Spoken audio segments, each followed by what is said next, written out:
Kita melanjutkan yang ketiga, masih di buku Dunia Shopee, novel grafis filsafat. Dari sini ketiga, alur ceritanya yaitu Shopee sedang bersantai di ruang tamu bersama ibunya, dan sembari makan kue, ibunya sembari baca buku.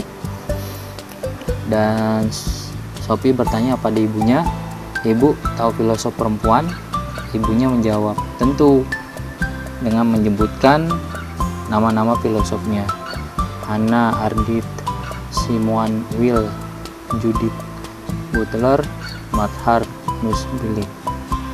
Shopee lalu bertanya, "Mereka itu orang Yunani kuno?" Ibunya menjawab, "Bukan, mereka perempuan abad ke-20 yang sangat kritis dan berapi-api." Terus Shopee tanya lagi, "Apakah filosof perempuan sebelum abad 20? Adakah filosof perempuan abad sebelum 20? Lalu ibunya menjawab, "Setauku tidak ada. Dulu laki-laki berpendapat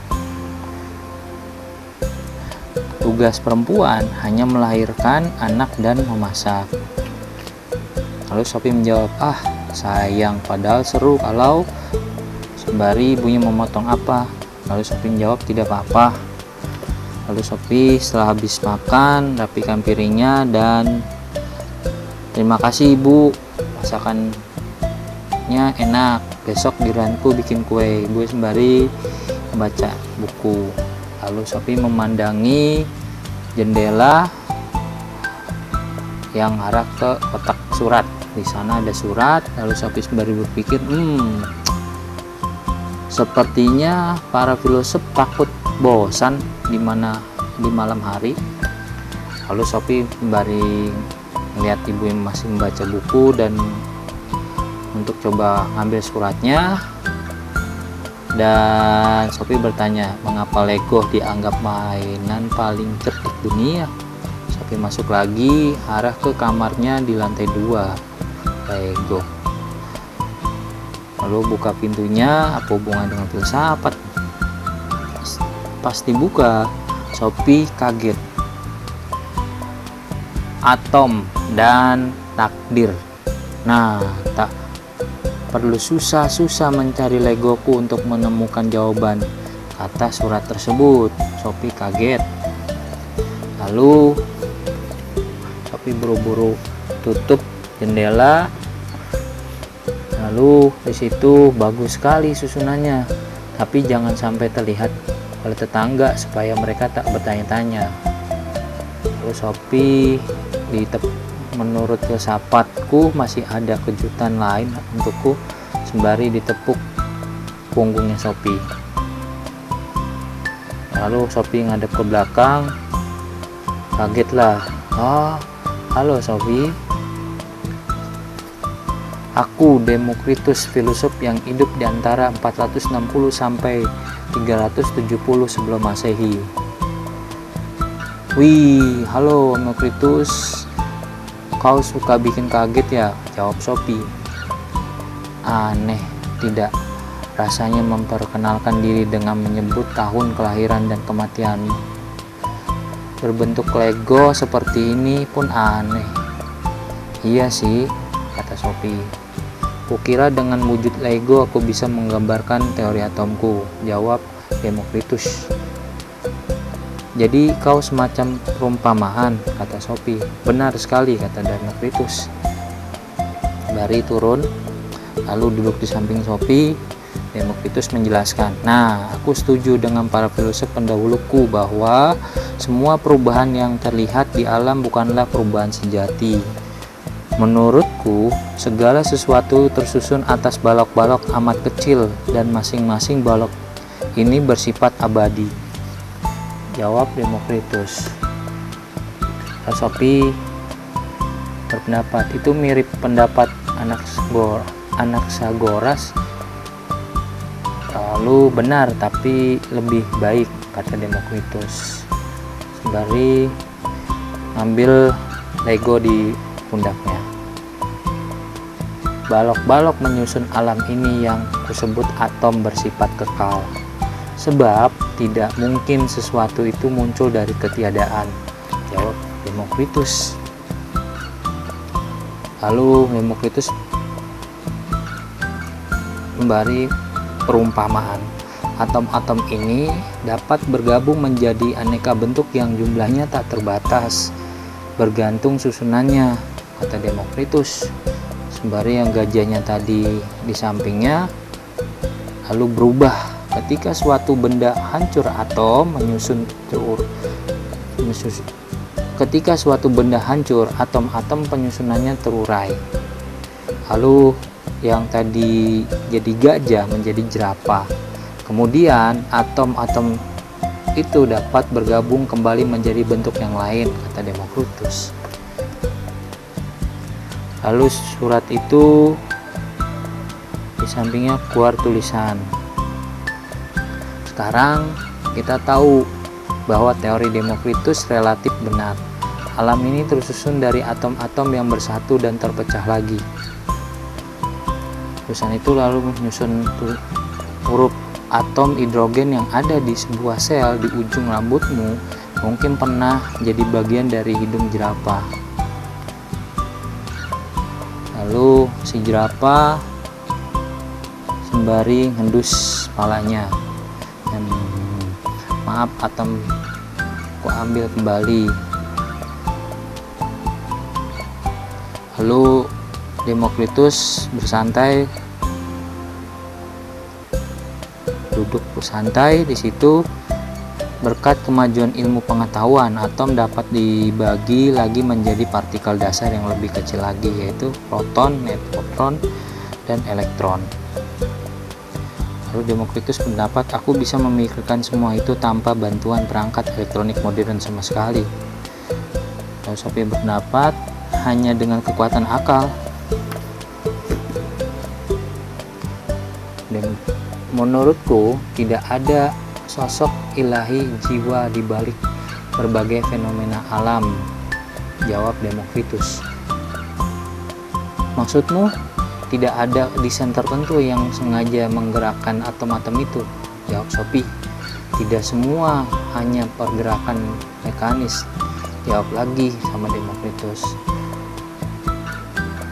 Lalu Sophie bertanya, bagaimana dengan jiwa, suatu yang membuat aku menjadi diriku sekarang ini? Tanya Sophie.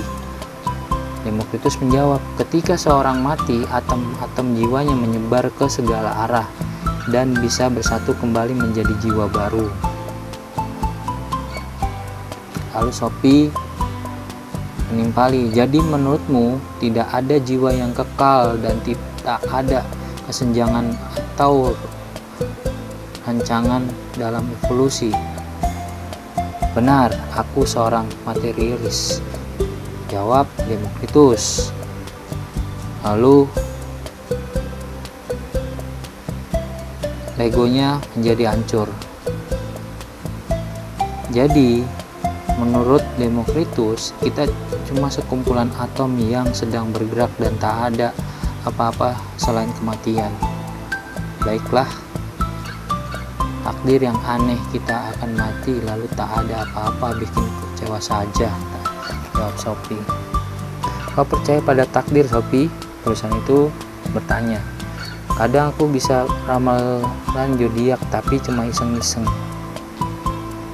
Kadang aku baca ramalan zodiak tapi cuma iseng-iseng. Kurasa bintang-bintang punya urusan yang lebih penting daripada mengurus nasib remaja seperti aku, tanya Sophie dan bertanya. Lalu Sophie sembari lihat ke mejanya, aku lebih percaya bahwa manusia bisa menentukan takdirnya sendiri.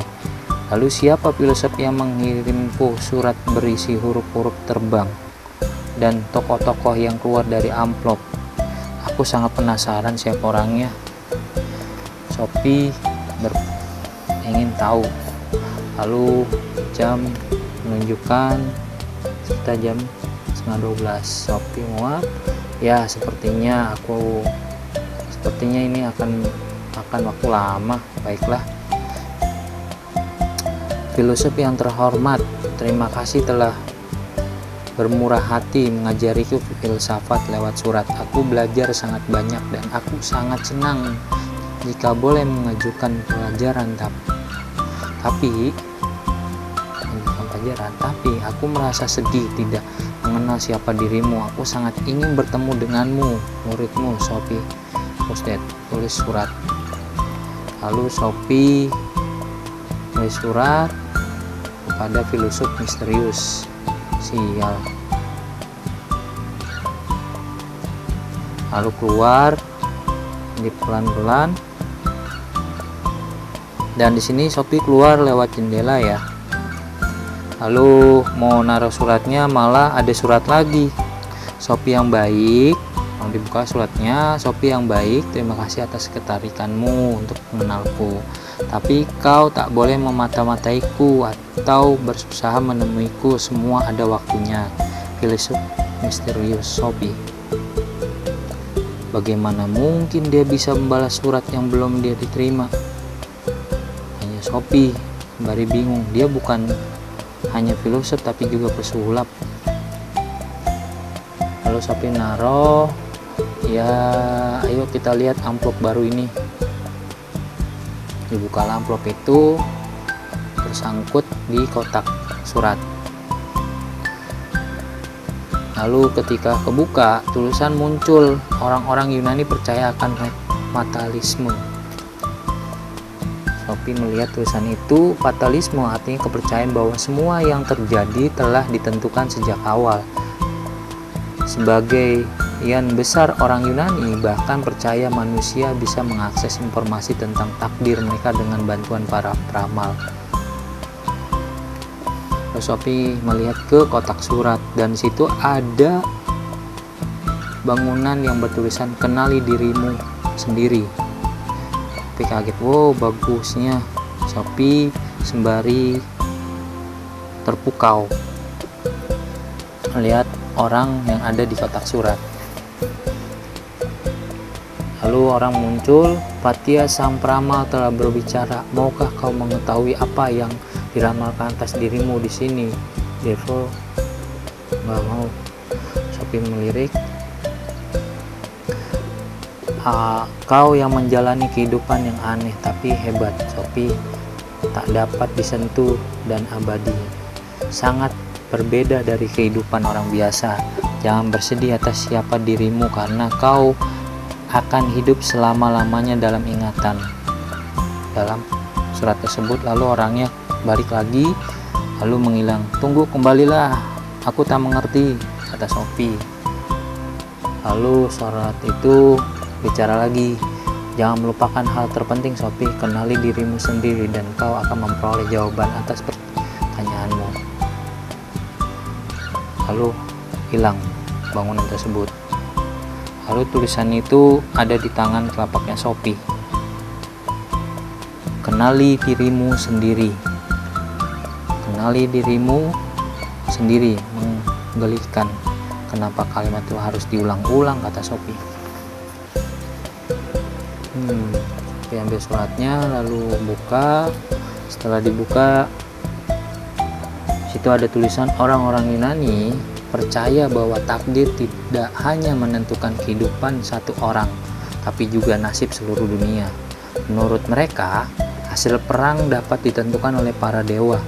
Para dewa ini juga bisa mengirimkan penyakit bagi manusia. Tapi pada abad ke-5 sebelum Masehi, lalu Sophie balik suratnya, keluarlah satu kartu.